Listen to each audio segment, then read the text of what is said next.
Antena, le journal, présentation Eric Izami. Bienvenue dans ce journal, mesdames et messieurs, bonsoir. Cette édition, la grande, de ce lundi 19 mai 2014 connaîtra l'intervention d'un de nôtres. Il s'agit de Alain Kiouka. Bonsoir. Bonsoir Eric Izami. Et d'abord, l'actualité, et ça se passe au niveau de la Chambre haute du Parlement au Palais du Peuple. Et il s'agit de la libéralisation du secteur des assurances. Le Sénat a adopté lundi 19 mai 2014 le rapport de la Commission économico-financière sur le projet de loi portant Code des assurances en République démocratique du Congo. Un délai d'une semaine a été accordé à l'équipe dirigée par le sénateur Mabi Mulumba pour recueillir les amendements, les intégrer en vue d'un vote éventuel prochainement. Suivez ces commentaires de Patricia Amoli sous les images de Blaise Lunda. Monsieur le Président, comme on dit... Avec 514 articles, la loi portant Code des assurances est l'un des plus importants dispositifs parmi les mesures prises par le gouvernement en vue de moderniser et de libéraliser certaines activités des secteurs économiques et financiers de la République démocratique du Congo. La commission, dirigée par Mabi Mulumba, a démontré que l'assurance constitue une des activités essentielles du développement économico-social du pays moderne. Elle contribue d'une part à la sécurité des familles et à la pérennité des entreprises en combattant les conséquences des accidents qui menacent leur patrimoine ou la sécurité de leurs revenus, et d'autre part, elle suscite une épargne collective qui, étant investie au service de l'économie nationale, contribue fortement au développement de cette dernière. La sécurité juridique est en effet un des soucis majeurs des investisseurs. Cette sécurité est une condition essentielle au développement économique du pays et de l'amélioration des conditions de vie de ses citoyens. De nos jours, les particularités des opérations d'assurance amènent universellement les États à légiférer en la matière pour imposer un droit particulier relatif aux contrats d'assurance, ainsi qu'au mode de fonctionnement des entreprises d'assurance et à leur contrôle par le pouvoir public. Ces projets de loi viendraient pour surtout adapter la législation congolaise qui, en la matière, reste soit obsolète ou que constituent des textes disparates, non conformes par exemple par rapport au traité d'Oada déjà ratifié par la République démocratique du Congo. La nouvelle Société interafricaine d'assurance, NCA, en sigle, œuvre depuis déjà un temps en République démocratique du Congo. Comment exerce-t-elle ses activités dans un environnement RD congolais dominé jusqu'ici par la situation de monopole avec la Société nationale d'assurance SONAS? Tentative de réponse avec Magali Sissi sous les images de Pepito Matondo. L'ordonnance loi 66/622 portant création d'assurance nationale obligatoire et son article 4 indiquant que les conditions d'exploitation en RDC des sociétés étrangères seront déterminées par ordonnance, ainsi que l'article 2 stipulant qu'avant toute exécution d'opérations et entrée aux assurances, ces sociétés doivent être acceptées auprès du ministère de Finances et de la SONAS, avec l'obligation d'avoir un représentant résident en RDC. C'est donc cette ordonnance qui circonscrit le cadre dans lequel opère la nouvelle Société interafricaine d'assurance. Vous avez votre véhicule, vous voulez l'assurer, vous vous dites, bon écoutez, je ne veux pas aller moi-même au niveau de la SONAS. Vous chargez donc un intermédiaire qui va aller faire ça pour vous. Et donc, c'est celui-là qu'on appelle le courtier d'assurance, qui va prendre votre risque et aller le placer chez l'assureur. Bon, évidemment, ici au Congo, on n'a qu'une seule compagnie d'assurance, c'est la SONAS. Mais en règle générale, le courtier d'assurance, lui, il cherche le meilleur placement, le meilleur contrat à un meilleur prix au profit de son client, qu'il a chargé de gérer un portefeuille d'assurance. NCA œuvre donc en RDC dans le strict respect des lois du pays. Le Premier ministre congolais Matata Ponyo a présidé lundi 19 mai, comme à l'accoutumée, la troïka stratégique. Il a également reçu Cheikh Ali Mwingi, imam représentant légal de la communauté islamique au Congo-Kinshasa. Jean-Louis Nia Suekama. Après l'examen de la conjoncture, la Troïka stratégique s'est penchée sur les réalisations sociales en cours. La semaine dernière, vous avez vu qu'à Bukanga-Londro, le gouvernement, quelques membres du gouvernement étaient allés pour réceptionner le matériel pour le parc agro-industriel. Et je pense que la communication qui était faite sur terrain a démontré qu'il n'y a pas un dysfonctionnement entre ces projets et la poursuite de l'agriculture familiale. Il en est de même pour des projets comme Transco, la réhabilitation des bateaux ITB Kokolo, Gungu et la réunification du pays par voie routière. Le Premier ministre a échangé avec la direction de la communauté islamique du Congo. Son président, le représentant légal Cheikh Ali Mwingi Nkou, en parle. Je viens d'être élu il y a 2 mois et nous sommes venus aussi voir l'autorité du gouvernement, et surtout pour échanger surtout dans plusieurs domaines, et notamment le domaine de l'éducation et dans le domaine aussi de la santé. Nous avons beaucoup d'écoles à travers la République démocratique du Congo et nous comptons aussi construire d'autres écoles. Et cela par le soutien du gouvernement. Et Inch'Allah, si Dieu le veut, nous allons y parvenir à construire des écoles et aussi améliorer la qualité de notre enseignement dans les écoles conventionnelles islamiques. Les musulmans de la RDC constituent une communauté très importante, forte de plus de 9 millions de personnes. Nous venons de l'apprendre à l'instant, les commerçants de Kinshasa ont été refoulés ce lundi 19 mai 2014 de Brazzaville au motif qu'ils ne pourront plus traverser avec simplement de laisser passer. L'immigration du Congo-Brazzaville exige désormais la présentation d'un passeport et d'un visa en bonne et due forme à tout voyageur quinois. Cette information a été également confirmée par l'immigration de la République démocratique du Congo ou l'ex-Zaïre. Toujours dans ces chapitres, rester indifférent face aux exactions subies par les Congolais de Kinshasa, ex-Zaïrois à Brazzaville, signifie pour le PAD soutenir le criminel. Pour le président de cette ONG, Prince Losala, il faut que justice soit faite. Et c'est ce qui justifie le dépôt par lui d'une plainte auprès du procureur général de la République du Congo-Kinshasa contre le général brazzavillois Jean-François Ndengue. Commentaire de Polydore Ngaziami. Aucun crime commis sur les RD congolais en République du Congo ne restera impuni.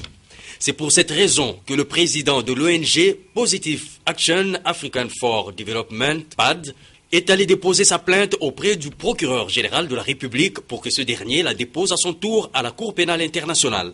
Le numéro 1 du PAD en a profité pour inviter les victimes de la barbarie en République du Congo à lui emboîter le pas. On a porté plainte contre M. Jean-François Ndengue pour toutes les exactions qu'on a pu constater, que ce soit le viol, le vol, extorsion, crime contre l'humanité. Maintenant, je laisse la justice faire son travail. Nous sommes membres de la CPI carrément. Et en déposant ma plainte auprès du procureur général de la République, c'est automatiquement je peux déposer ma plainte auprès de la CPI. On doit maintenant surveiller tous les faits et gestes, mais nous avons déjà suffisamment de preuves. Vous avez vu, il y a eu des témoins. Les familles des victimes des exactions de Brazzaville soutiennent l'action du PAD. Le cas de celle de Bruce Mayunga, 18 ans, poignardé à Brazzaville par les forces de la police et aujourd'hui interné à l'hôpital général de référence de Makala, ex-sanatorium. Sa blessure a débouché sur une infection pulmonaire suite aux mauvaises conditions. Il travaillait là-bas, en fait. Tout ça, suite à l'expulsion sauvage, il réclamait leurs droits. Et puis il est attaqué par le militaire là, à Brazzaville. Le Brazzavillois, on l'a poignardé au dos. Il faudrait rappeler que le PAD mène depuis près de 10 ans des actions pour le développement en prenant en charge des malades et autres personnes démunies. Pour s'ouvrir davantage à ces multiples partenaires et garantir la transparence, la Commission électorale nationale indépendante, CENI, organise cette semaine à dater de ce lundi 19 mai des journées portes ouvertes à son siège situé sur le boulevard du Touangeon dans la commune de la Gombe, ainsi que cela a été sollicité par les représentants de partis politiques samedi dernier au Palais du Peuple. La CENI a reçu notamment le chef des confessions religieuses dont les églises sont implantées au Congo, Kinshasa. Et puisque nous parlons déjà de la territoriale, sachez que le bourgmestre de la commune de Bouleguera, Kitsa, Omer, vient d'être suspendu par le maire de Butembo. Nous sommes dans le Nord Kivu.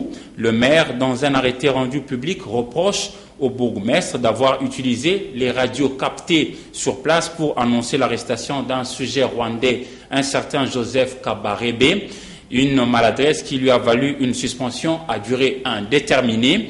Et son adjoint, Katundira Ndengonge, va assumer désormais ses charges pendant cette suspension indéterminée. Merveille Kakule nous en dit plus dans ses duplex.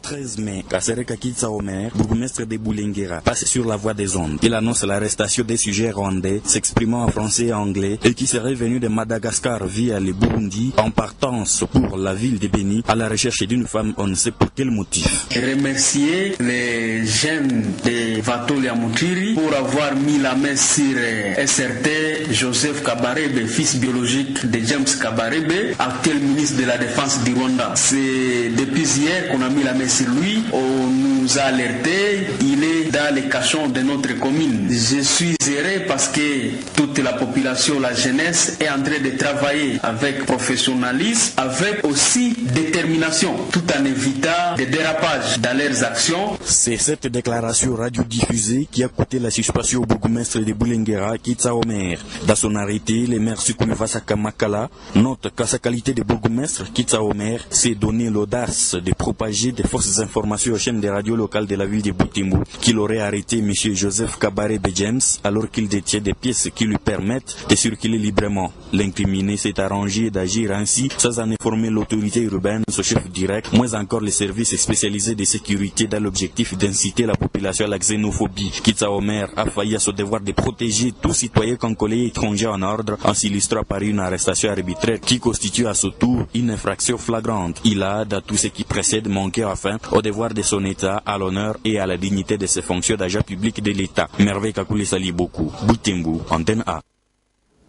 Les programmes alimentaires mondiaux PAM a fermé 5 de ses 11 bureaux existants en République démocratique du Congo. L'annonce de cette fermeture a été faite lundi 19 mai 2014 par son représentant résident au Congo Kinshasa, Martin Olsen, au cours d'une conférence de presse tenue à la Gombe. Patricia Amouli, Pepito Matondo. Face aux difficultés des ressources et de la logistique existants, quelques bureaux du Programme alimentaire mondial en RDC ont été fermés. Pour y remédier, Martin Olsen, représentant résident du PAM, a affirmé à la presse que cette agence des Nations Unies travaille sur les appuis régionaux et locaux des ressources en vivres. Nous avons beaucoup travaillé sur des achats régionaux en Uganda et aussi au Rwanda et locaux, notamment au Katanga, surtout farine de maïs. En Équateur, le riz de Bomba, excellent riz. Au point de vue prix, intéressant, mais vous êtes tout de suite affronté à un problème de logistique, évacuation. Et évidemment, farine de maïs côté est, donc entre Butembo, Beni, vers Goma. Tout ça marche bien. Le programme P4P est une expérience bénéfique du PAM pour les provinces de l'RDC. Nous allons construire en dur plusieurs magasins côté Kabalo et d'ailleurs aussi un marché de l'autre côté du fleuve. Parce que il y a tout de même une note d'espoir pour le Programme alimentaire mondial qui possède une flotte aérienne de 4 avions UNAS qui transportent 3000 passagers dans différentes provinces pour 2 millions de dollars américains le mois. Il s'est tenu du 10 au 12 mai 2014 en Afrique du Sud l'édition 2014 de Indaba Africa's Top Travel Show, la plus grande foire africaine du tourisme. Cette rencontre annuelle qui attire les hommes d'affaires, journalistes et touristes de par le monde a été placée cette année sous le signe de la célébration du 20e anniversaire de l'instauration de la démocratie en Afrique du Sud. Suivez à propos ce reportage réalisé par notre envoyé spécial sur place, Alain Kyuka.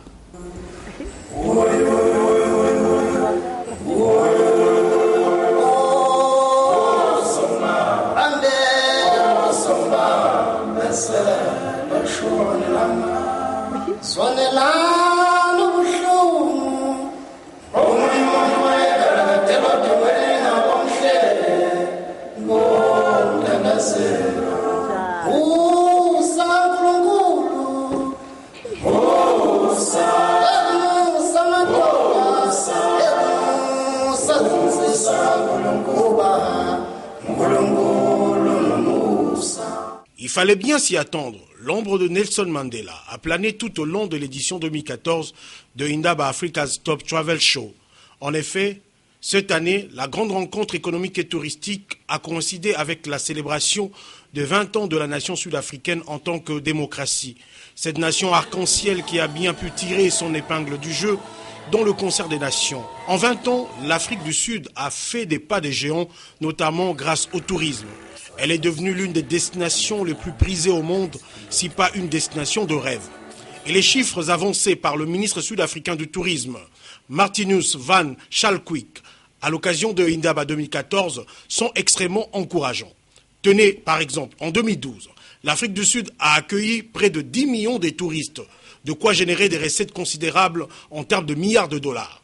Et concernant la création des emplois, le secteur du tourisme sud-africain est allé de 230 000 emplois directs créés en 1994 à 610 000 en 2012, soit une croissance exponentielle de près de 200%.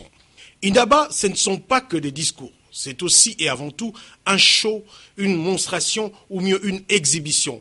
Et cette année, 24 pays africains ont pu montrer leur savoir-faire et les richesses ainsi que les potentialités touristiques qu'ils regorgent.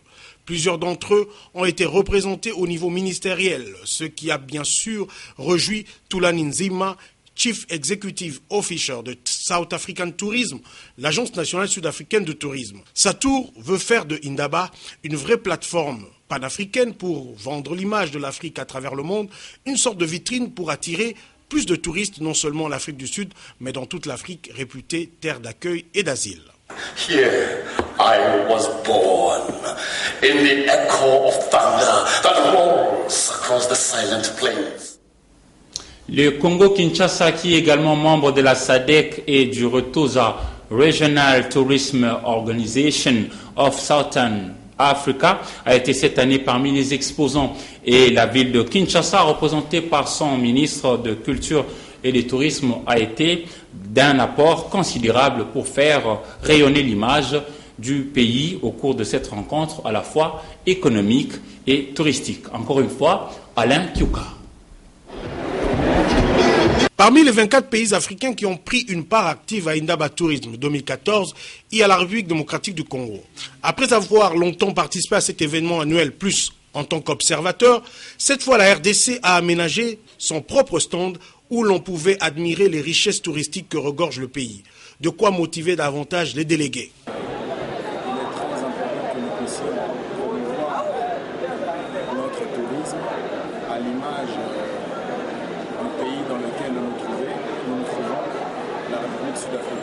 Mention spéciale à la ville-province de Kinshasa, représentée ici par le ministre provincial du Tourisme et de la Culture, qui n'a pas hésité de revêtir l'habit d'un guide touristique.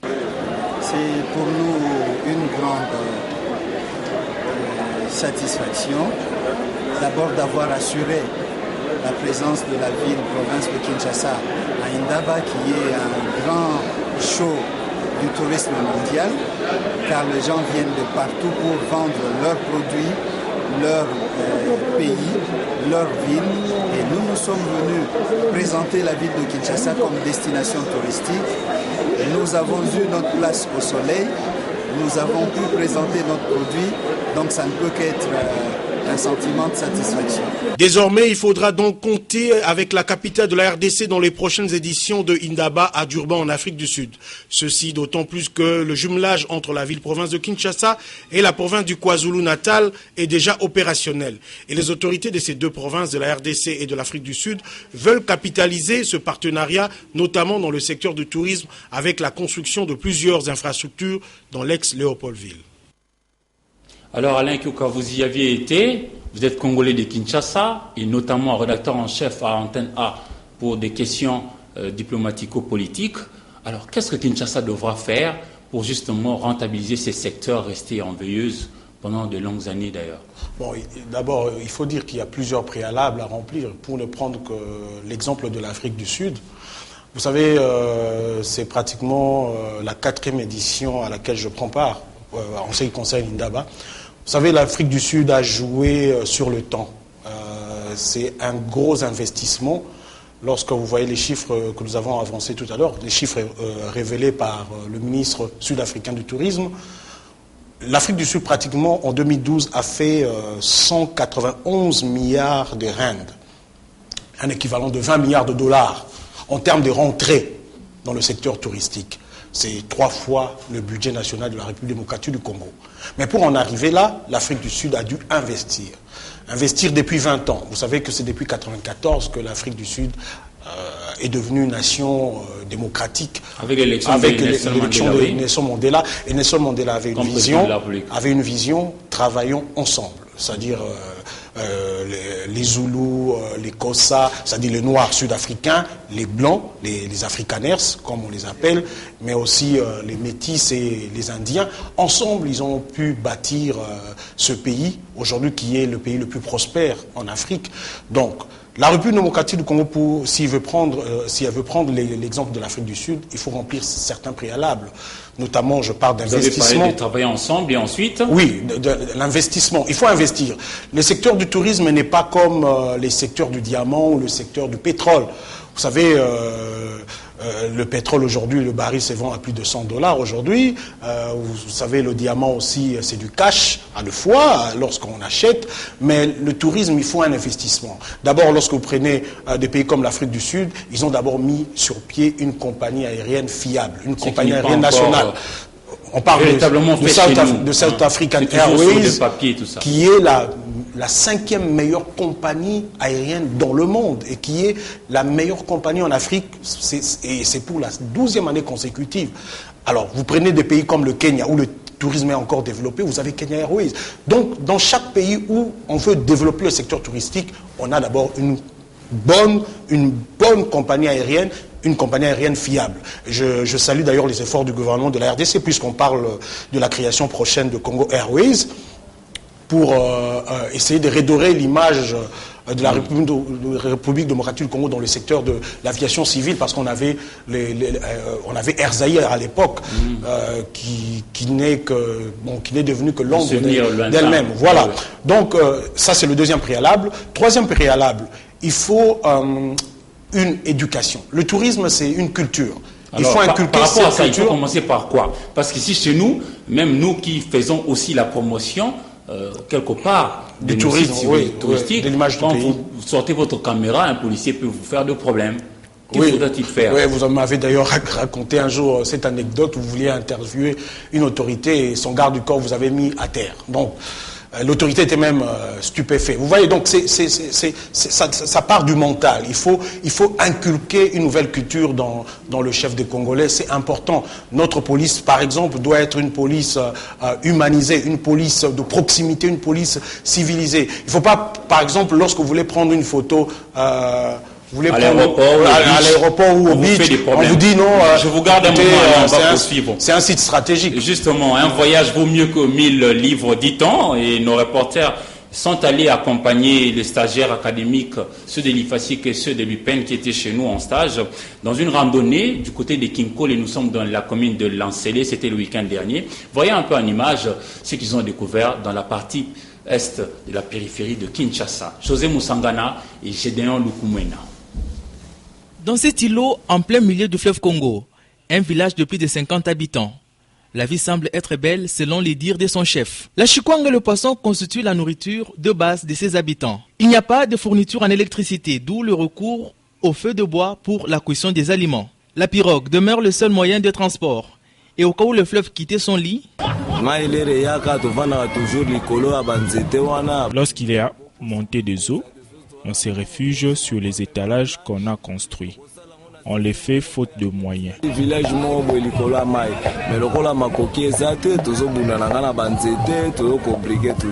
Avec un peu d'investissement, cet îlot, communément appelé Tokyo, peut s'avérer être une des principales destinations touristiques de la RDC. Mieux vaut la fin d'une chose que son commencement, disent les Saintes Écritures.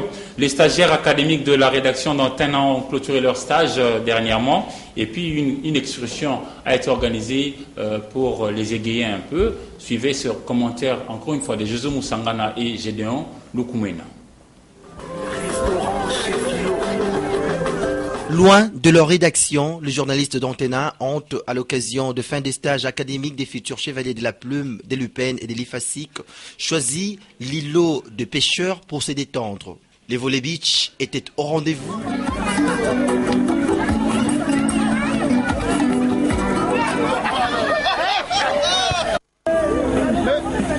La baignade aussi. Et surtout, la danse.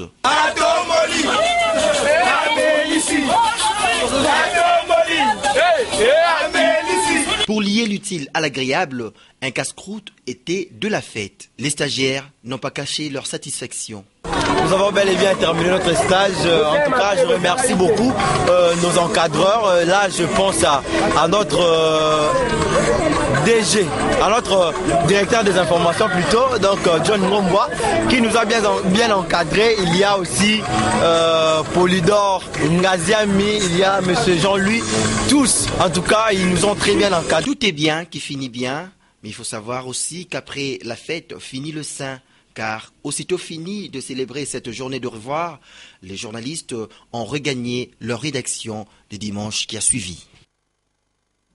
Nous allons compléter à présent l'actualité avec la revue de presse dans une sélection et commentaires signés pour vous par Don Momat.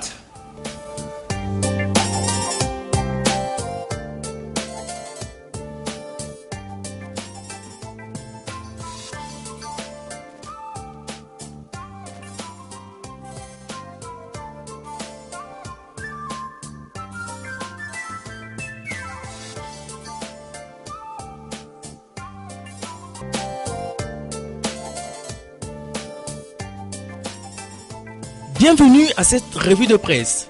Différents pétroliers RDC Angola titrent le palmarès Kabila et Santos à Paris aux bons offices de Hollande.